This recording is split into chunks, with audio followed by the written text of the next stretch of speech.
אוקיי, מתחילים הול ממתקים. אומייגאד, כמה חיכיתי לזה. מה זה כל הטוב הזה? עומר בגן עדן. יש כאן רול... למה מקשים עליי עם האנגלית אבל? אומייגאד! זה נראה כמו פסטה לא מוכנה. פאק, מלא גבינה. יש כאן עוד משהו מגניב, שהוא מין כזה מקלות פוקי? What the fuck? פוקי?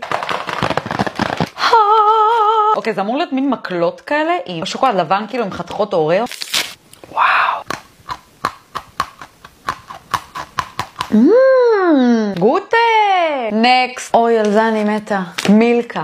יש לו פתיחה חכמה, פתיחה גאוני. כמו לאפה, חיים. פאק, קשה לי! אומייגאד, חטיף גבינה. אני מתה על כל הצ'יזי. זה לא נפתח. מאמי!